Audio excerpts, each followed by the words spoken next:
good morning. I'm Professor Magin with the Department of Bioengineering at UIC. And today we're continuing our series of conversations with founding faculty. And we're fortunate today to have Professor Earl Gose with us. And he was one of the original faculty members who worked under Professor Larry Stark. And actually, I think before that, was a graduate student for Larry. No. No? No. Well, this is why we're here, because I have these misconceptions about the history, and you have the ground truth and the knowledge. And so why don't you tell us a little about your original contacts with Larry and with the department, and what brought you here to Chicago? Okay, sure. Well, my first a meeting with Larry was, I was staying with Warren McCulloch in Cambridge, and just on a little research leave. This is McCulloch and Pitts and the neuron model, yes. Yeah. So I think Warren had set it up for Larry to give me a ride up to a Gordon conference that we were both going to attend. And so on the way up there, I told Larry about pattern recognition and what it was and how it worked. Of course. And everything. And so anyway, then some little time later, he and the dean here invited me to join the faculty, Dean Banks, Robert Banks, and he had an original idea for engineering that it should be in the 4 departments, which were energy, information, systems, and materials. And he figured those 4 things covered all of engineering. All the traditional electrical, mechanical, civil. Yeah, which was, true, really. Right, and didn't compete with any other institution. Right, that's for sure. Yeah, and so they did that, and information engineering had electrical, normally what would be in most of electrical engineering, except the power that went into the energy department. Okay. And bioengineering also fell under that was a program. No, that didn't fit into any of those 4, and so that was separate. And it was a program at the beginning. And so our students, there were no graduate programs approved for this campus at that time. I think Mayor Daley had got it through the Senate or whatever by talking about all these undergraduate students that lived in Chicago that couldn't afford to go down to Urbana. Right. And they could stay home here and go to the university. Go to school, so, and it would be a state campus. Right. So that's what got it started. But that was for undergraduate students. So there were no graduate programs here at all at that time. So we got our students to register in the physiology department at the medical campus, where they could get a PhD. And the physiology department only required that they take the 1-year graduate physiology course, which they all did and passed. And so that was our first students. And I wrote the first proposal to allow graduate students on this campus. And it finally was approved, but it took a couple of years. And I guess the third leg of this stool was Rush. Yes. Or Presbyterian St. Luke's. That's right. Yeah, they had already merged those 2 at one point, and yeah, so we had appointments there also, and Larry was the head of the bioengineering or biomedical engineering department at Rush, and so we had a nice arrangement. I was made at one point director of hospital information systems. I tried to get them to put computers at the nursing stations, but I didn't succeed. I was a little too early for that. I guess you could be ahead of the curve so far that you're unsuccessful. Not considered part of the solution. Yeah, but so you did your graduate work at MIT? No, that was at Berkeley. At Berkeley, before Larry went there? Yeah, oh yeah, way before. I was... okay, that's where I got confused, because I think of Larry as coming here from MIT and then going to Berkeley. Yeah. Well, I was a grad student at Berkeley in chemical engineering. Okay. And Yeah. I graduated in 1960. And then I went on a 2-year postdoc from the National Science Foundation. So I spent a year in Paris at the National Research Center, and then I spent another year at MIT. Wow. In chemie, and also that's when I got to know Warren McCulloch and Marvin Minsky and Jerome Letvin. Right, and this was the heyday of cybernetics and, Oh, yeah. and human-computer interactions. Yeah, and- Jerry Letvin wrote a paper called "What the Frog's Eye Tells the Frog's Brain," and he had managed with microelectrodes to find that there were neurons in the optic tract of the frog that would detect like any small dark things that was moving around irregularly right in the retina of the eye. The nervous system had neurons that specialized in that, namely bugs. Bugs, right, so they can get the mosquito quickly. Right? Yeah, Yeah. yeah. You have to see it before you can. That's right. So, but he didn't have to think, his eye already identified what it was. Right, or in the what same way that something- we have a patella reflex, Yeah. we don't think about that's a spinal network. Right. And the eye has some kind of neural control that cuts Mhm. down on the time, because if you're trying to catch an insect or Yeah, there was move another, quickly, you need to process fast. right. Yeah, there was another group at that time at Harvard, Hubel and Wiesel, who looked at the cat's eye. And they found edge detectors and line detectors, things like that, that were very basic elements of perception. And so Jerry Letvin then skipped ahead to the actual final result of how does a frog see a fly. And put this together. Yeah, yeah. And then he wrote another paper called "The Code in the Nose," which The code in the yeah, nose. I got a code in my nose. Anyway, he concluded that there was no. He was looking for the same kind of thing that he'd found in the visual system, but it didn't appear in the olfactory system. Seemed like every neuron that he went into had a different group of things that it would respond to, and they overlapped kind of randomly. So he never found the code in the nose, so to speak. I wondered, was he using the frog or the human or the cat? I don't know. I don't remember. I think it was frogs. Yeah, because I mean, we're told that dogs and some species have more sensitive olfactory rats. Oh, yeah. Yeah. So maybe they have a more effective or more complete code than we do. Yeah, they say dogs can smell things a mile away, and bears, 50 miles. Bears have got the best nose I've heard of. Incredible. Yeah.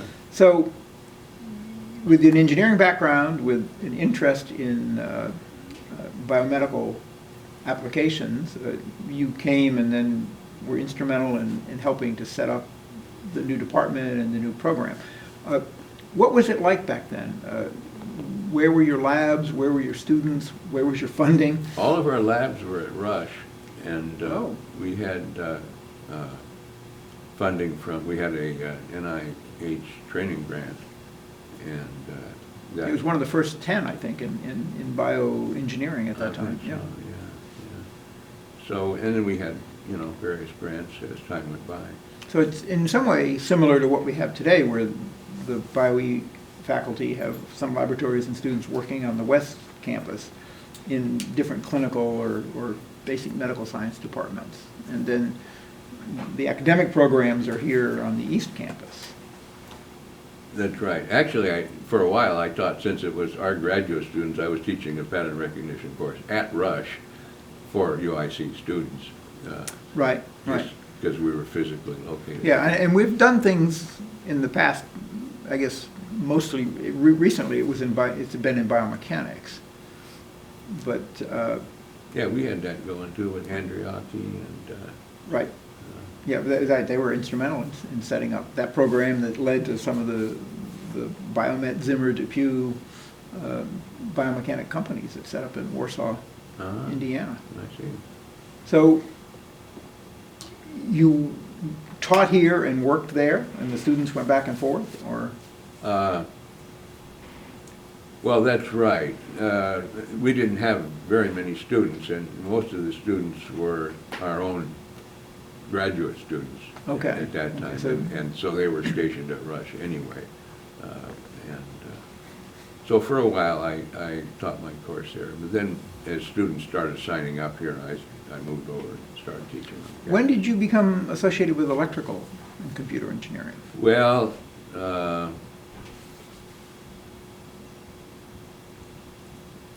it's hard to remember because I just don't know if I had an appointment in EECS or not to start with.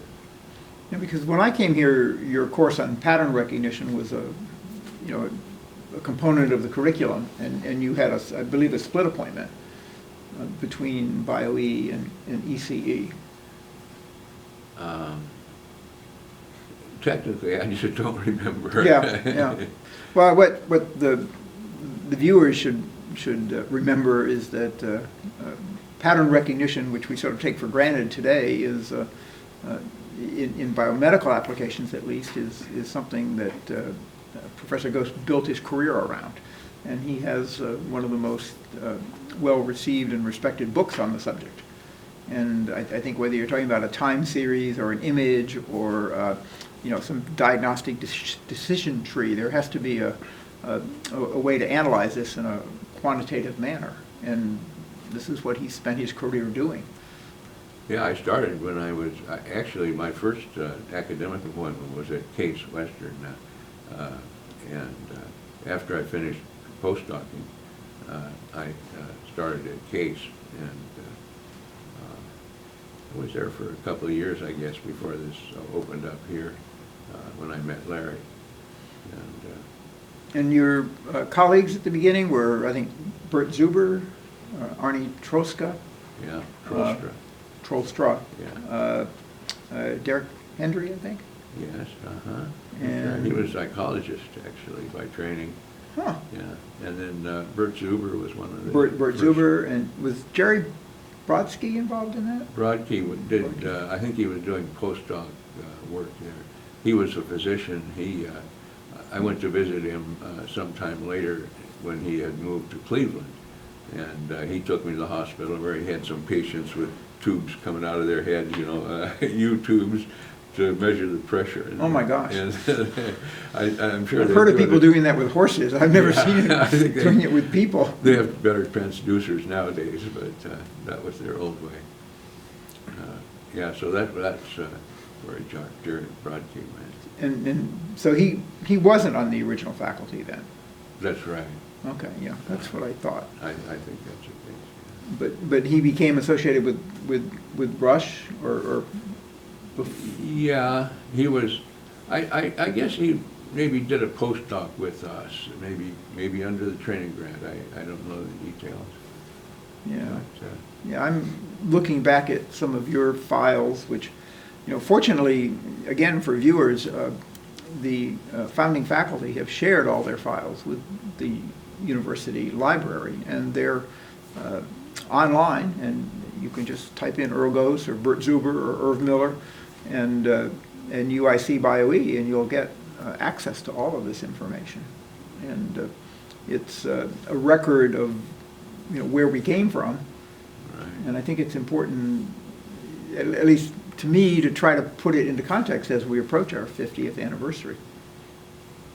One of my professors at Carnegie, Herb Tour was his name. He later became head of the department and later dean of engineering. But he had recommended a book to me by Norbert Wiener called "The Human Use of Human Beings." And it was. These guys knew how to write titles back then. Oh, isn't that something? Yeah. Well, he's the one that coined the phrase, the word cybernetics, which he took from an old Greek word meaning steersman. So it's the way the mind guides our actions? Or? Yeah. So anyway, this human use had to do with like prosthetics and things, or feedback. Like, could we put something in the artificial foot that signaled the person, like how hard when it touched Right. the ground, that sort of thing, some feedback. Right. And so anyway, those ideas appealed to me. That was actually before I started grad school. But while I was in grad school, I had in mind some of those things, although I studied heat transfer and fluid dynamics for my PhD. Well, some of the running shoe companies now are trying to put that into my, Yeah, right. into action. Yeah, Yeah, the computer connections and the patterns are things that I think engineers are comfortable with. The exciting thing to me was how 50 years ago, both physicians like Larry and chemical engineers like you saw this nexus of opportunity with medicine as the focus. yeah. And building or using an engineering model became a possibility with the development of or computers and control systems, which at that time sort of went hand in hand. I mean, you mentioned Norbert Wiener. He's well known for his analytical skills in Wiener Yeah. processing, signal analysis. These ideas were at the forefront of science and technology at that time. Yeah. And I guess it's, in retrospect, hindsight being 2020, natural to see that it would move into this interface between engineering and medicine. Yeah, that's right. I mean, one of his first things was predicting, like, if you're going to shoot at an airplane, you better shoot in front of it. Sure, And, sure. Yeah, let it or fly aim into the in front of bullets, it. right, because Yeah. it takes time for it to That's get there. right. So anyway, he did some early work on that, control theory, kind of. Well, it goes all the way back to Helmholtz. I mean, originally, who before he was a physicist was a physiologist, and the big contribution he looked into was the fact that they didn't realize initially that nerves didn't work at an infinite speed, and there is a delay between a sensation, a processing of that sensation of a hot object, and you pulling your arm away. And he actually analyzed the speed, and of course, it's because of this delay that one has to move your head or move your eyes to follow action, and you have to predict a little bit when you're moving, and the inner ear and the brain does this seamlessly. And I think Larry and you and others tried to develop these models for normal, developing, and diseased situations. Right. Yeah, I think it's, again, you can look backwards and see this. It's amazing to me that back when I was, just trying to learn algebra, that there were people like Larry and yourself seeing these opportunities in medicine where there were no computers, there were no recognition, fMRI that showed what the brain was doing. Right. And so It's just amazing the stuff you see now happening in the life sciences. So where do you think it's going to go someday? No end? Yeah, that's right.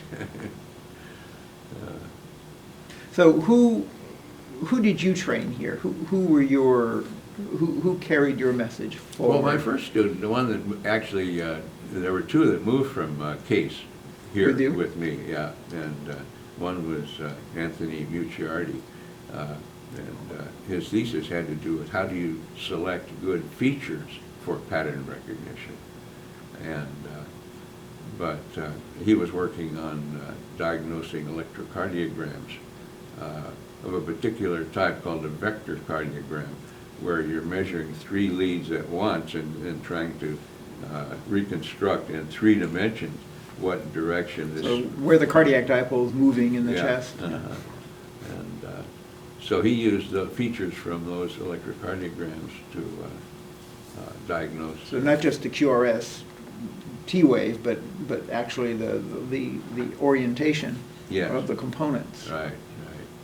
So at that time, that was the latest thing in electrocardiography. And I don't know if they're even using it anymore, but that's what his diagnostic program was based on. And when the other student, what did he work on? I'll finish about Yeah. him because he had a number of jobs in like non-destructive testing, built some kind of a gadget that would run down a pipeline using ultrasound to look for cracks in a pipeline. Sure. And a while back, I was talking to him, and he said, "Well, I just patented the wedge." Well, that wedge is Been around since Archimedes, maybe? Exactly, right. And he said, well, strangely enough, nobody patented it. What he was doing was, he was looking at the bottom of telephone poles, which is where they rot underground, where it stays moist a lot and such. Right. And he was using ground-penetrating radar to look at the bottom of the pole to see if it was rotten or not. And he needed a kind of a wedge so he could run his radar in at an angle. And so it was just a block of wood shaped like a wedge, but he was able to patent it for his, he has a company called Tree Radar. Tree radar. Yeah, because another thing that he'll do is, like, if you've got a hollow tree, but you don't know how rotten it is, right, but you can go around it with radar, and he wrote programs that would analyze that data and show you a cross-section. Right, a tomographic here's where it's reconstruction. rotten, right? And, so that was something new that he did. That's interesting. One of my other first students was Jim Backus, and he built the first biomedical pattern recognition device, which was a white blood cell classification machine. And we would take a ordinary slide like a technician would normally look at. Rush had about a dozen people looking through microscopes and pushing these counters. You know, this counter for eosinophil, this one for neutrophils, this one for some other kind of white blood cell. And they had at least 5 types that they would count on the slide. Well, we hooked up a TV camera and a microscope and a computer, and built an interface, because they weren't really available at that time, to sample the TV signal into the computer, and so that we could digitize images. They didn't have frame grabbers at that time.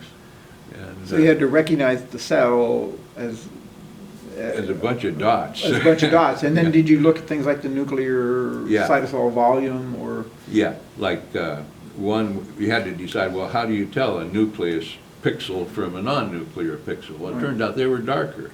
They, Well, that's good. they Okay. stained a dark blue color, and so we could count how many nuclear pixels. Well, that's the area of the nucleus. That's one of the things that you use to tell what kind of cell it is.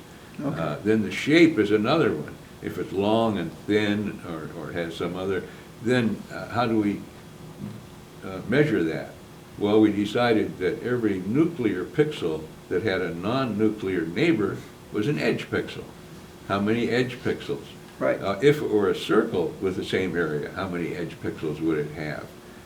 Well, fewer, because a circle has the most, the least circumference for any shape for a given area. So the more it was shaped like long and thin, actually what you want to do is square, it's p squared, the perimeter squared over the area, which makes it dimensionless. Sure. And that gives you a measure of shape regardless of size. And so that was one of the features. And then eosinophils have pink dots, so all you have to do is look for pink dots. Okay. And so there were a number of pretty easy features to so this was a precursor to, I guess, what they call today the fluorescence activated cell sorters, where they do this on the fly as the cells go through a tube and then put a charge on it and separate them into. Yeah. They came up, it turns out to actually work better than analyzing a whole image, because you can dilute the cells, they go down a tube. The first Coulter counter just measured the conductance between 2 electrodes as the cells passed by. Right, so you change the impedance and you get a pulse. And yeah, so then they started doing other things, like let's use a certain color of light, let's see how much of it bounces off at a certain angle, and that'll be one of our features to tell what kind of cell it is. So pattern recognition. Yeah, that's right. And that's a constant diagnostic, not a constant, it's a present diagnostic system for analyzing blood cells. Interesting.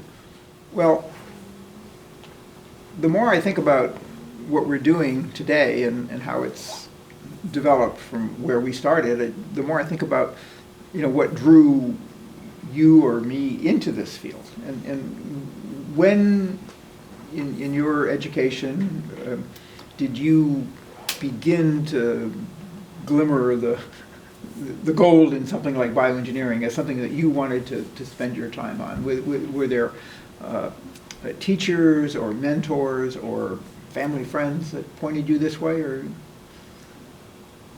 Well, I guess one of my earliest memories of engineering was when I fixed a toy. I must have been about 3, and Oh, wow. In the toy cupboard that my older brother, he was 12 years older than me, had was this little pull toy that was a duck, and it was supposed to you pull a string and it would Right. follow you around. And my mother told me that it used to make a noise, but it didn't anymore. And How old were you? about 3, I think. Oh my gosh. And so anyway, I looked at it and I saw that there was on the wheel there was a crank, and it lifted a stick, which then it would let go and it would hit a piece of paper, really, or parchment that had been glued to a hole in the platform. And make a little. And it would hit this thing and it would make a little sort of quacking noise. Right. And the reason it didn't work was that this thing had somehow gotten pushed out of where it was, so it wouldn't hit the right thing anymore. So I fixed it. Oh my gosh. Well, so anyway, I got so much credit for that. That after that, if I heard anything was broken, I'd say, "I fix it." I think. Oh my gosh. So anyway, I think maybe that was kind of the start. Yeah. And then I'd wonder what to do, and my mother would say, "Well, there's the books of knowledge. Go look in there." And they had a section called, it was an encyclopedia set. Right, this is before the internet. Yeah, and they had a section called Things to Make and Things to Do. And I found all kinds of things to make, like Jacob's Ladder, the sticks where you turn it and it clops down to the bottom. And Yeah, I never remember saying I'm bored. There always seemed to be things to make or things to do, or you were expected to do it. Yeah. My mother tells me, told me that when I was about 3 or 4, I was fond of our cat. And one summer day, I was hauling it around, just under my arm, and she said she didn't want me doing this, and she said, "Ricky, you shouldn't be doing that. The kitty's hot." And so she went off doing some laundry or something, and about a half hour later, when she went in the kitchen and opened the refrigerator, the cat was in the refrigerator. Because clearly, I had sympathy for the kitty, and it was eating something that was supposed to be there for dinner. So yeah, I think there's an engineering perspective that comes across, and I guess when you see a problem and you want to fix it, then that's evidence that you have that gene, if there's such a thing, or pattern of genes. Yeah. Yeah. And I think, like you, it gives one a sense of accomplishment. Yeah. Maybe same thing as it might be sports, it might be language, it might be music. You can get that kind of sense of accomplishment. But the folks that can fix things become. I mean, when I was small, my dad had a whole host of friends. Some fixed radios, some fixed cars, and there was a barter community. On Friday, they were at someone's house fixing a transmission. The next Friday, they were looking at his tape recorder that didn't work anymore. My wife tells me that her father had the same toaster for 40 years, and whenever it broke, he fixed it. There was nothing in that toaster that he couldn't replace. Sure. And so it just went on forever. Yeah. So you recognize you were into this, and then what trajectory did you follow into chemical engineering? Well, I had a chemistry set, and I also was playing with electricity, fixing radios and things like that. And so I kind of was torn between chemical engineering. I finally decided on that, I guess, because it was engineering plus chemistry, and I liked both. And although that didn't include the electrical, which I also liked. Yeah, there's a wonderful book called Uncle Tungsten by Oliver Sacks, and it relates his childhood in London when he had a lot of uncles who worked in industry, and he was fascinated with chemistry. And he had this goal as a young boy to physically isolate every element. And he came doggone close to doing it, thanks to his uncles and friends. He was actually doing all kinds of crazy things like dissolving sodium in ammonia solutions. And he was fascinated with, you didn't want to put it in water. He found out that blew up fast. But he found in ammonia, no, it went into solution and you got this cool thing to play with. But again, we were either allowed or encouraged to play with electricity, to play with chemistry, to fix things. Oliver Sacks didn't fix, but broke their doorbell alarm system in their house because he wanted to see how it worked. So I think being able to take things apart, which is hard to do with a cell phone today, it's hard to do with a car today. I mean, it's nice having an old house because there are things you can get to fix every once in a while. So you chose chemistry and you went to college at Carnegie Mellon? Yeah. In Cleveland? No, Pittsburgh. Pittsburgh. Right, yeah. They didn't have much in my high school as far as guidance towards college or anything, but one of my professors, my math teacher, told me, go look in the office there, and there's some files. We got some ads from various colleges, so I went and looked through them and picked out 5 and applied and got scholarships at all of them. They're probably not the fancy brochures we have today with the videos and the pictures of the campus.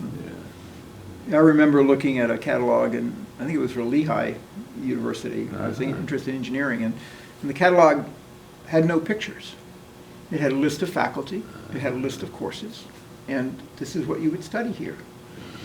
There was no talk about the climbing wall, the dormitories, the football team. It was, you want to come here and study, this is what you'd study, and these are the credentials of the people who teach it. Should be enough. And Carnegie Mellon, I think, has that reputation. Well, I liked their school. I had a full scholarship for Harvard, for example. Oh my gosh, you must have been I had a really top student. But Harvard did not have engineering, so I turned them down, even though it was a full support all the way through.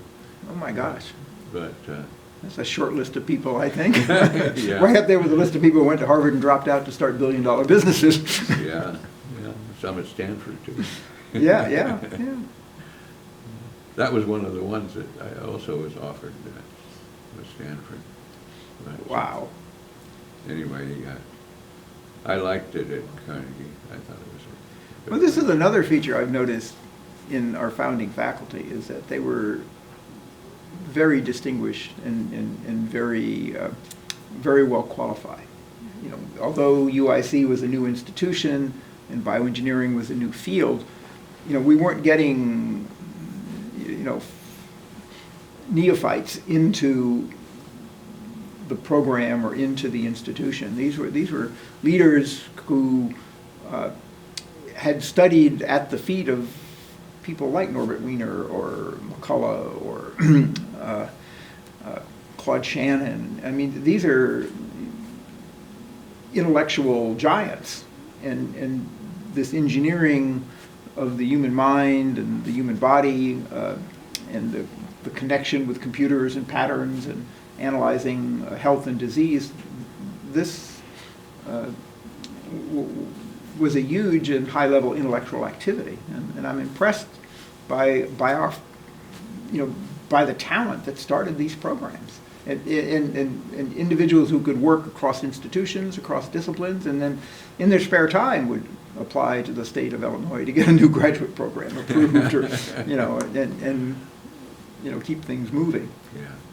So, what was your experience with the students here at UIC? Did you see anything in their interest or talents that we could then, maybe by extrapolation, use as a way of helping young people decide on where they're going or what they're doing? I mean, some people come to BioE because they maybe want a career in medicine or want a career working for General Electric or something, healthcare systems. I feel like as large a group just comes because we're curious about how things work. Yeah, yeah, I think that's the main driving factor, I think. The thirst for knowledge. You wonder about things, so you find out. Right, and there's so much to learn. It's it's not a closed. Oh, it's infinite. Really. Right, and yeah. There was you were talking about interesting titles for papers. There's a recent one that I read, and the title was "The Importance of Stupidity in PhD Programs and Research," and it pointed out that if you wanted to go into research, you had to be comfortable not knowing what you were doing, which seems like an oxymoron. But in fact, if you need to know what you're doing, you should be a CPA or someone who's tracking the construction of a building. If you want to keep track of everything, there are careers where you can do that and be well compensated. Yeah.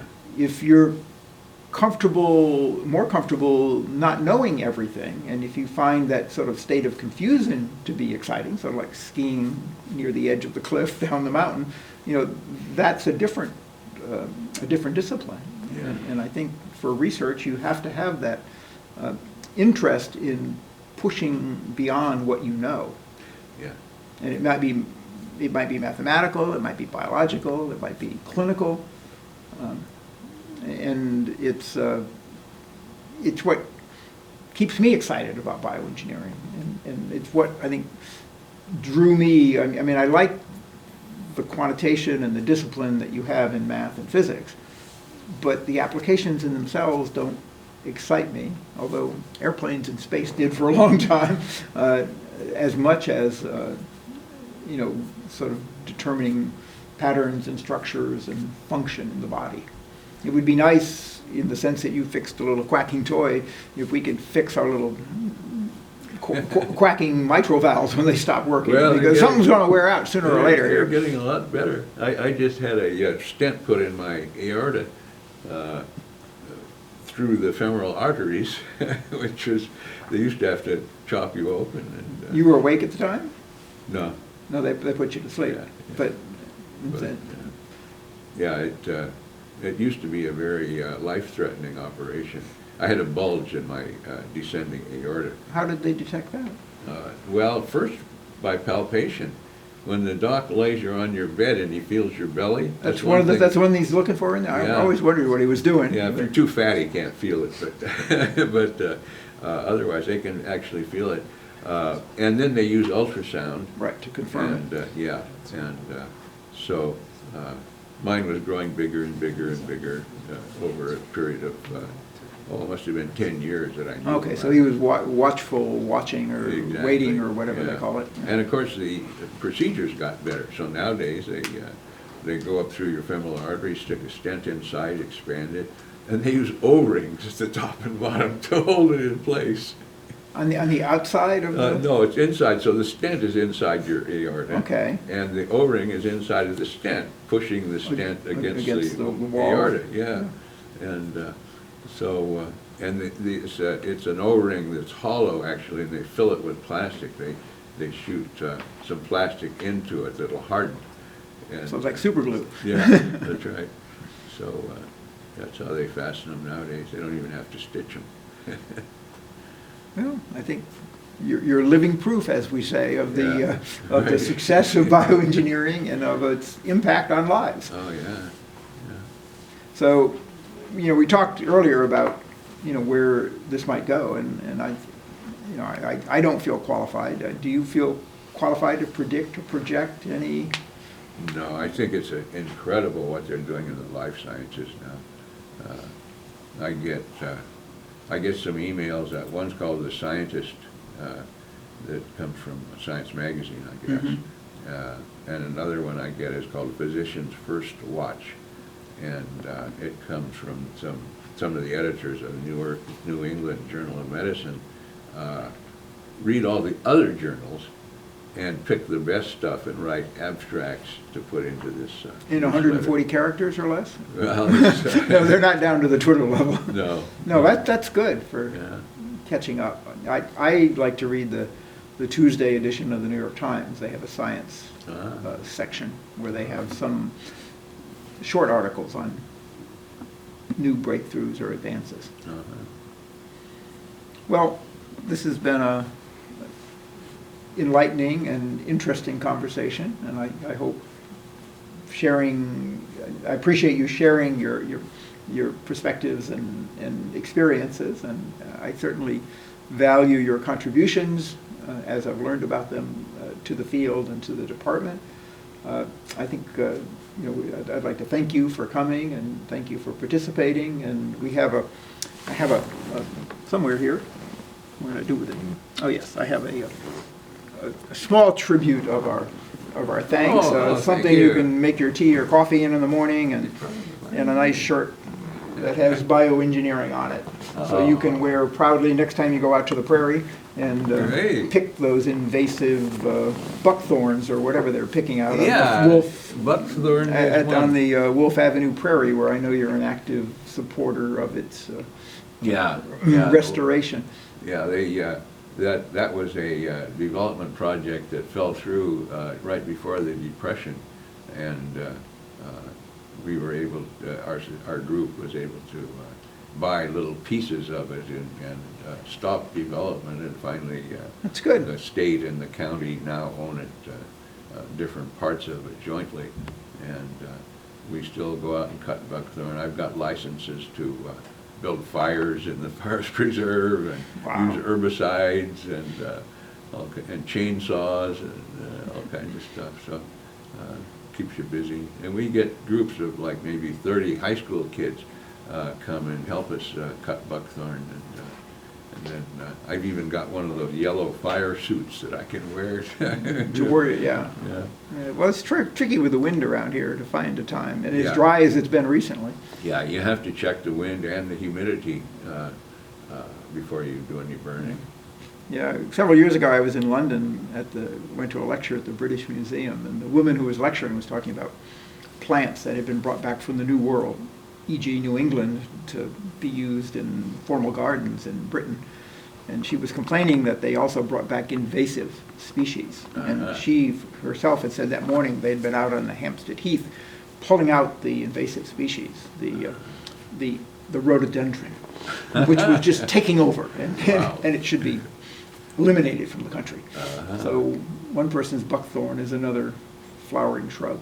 That's right. But thank you very You're much. welcome. I appreciated your contributions and talking with you, and thank you for coming to see us. It's been a pleasure. Thank you. Thank you.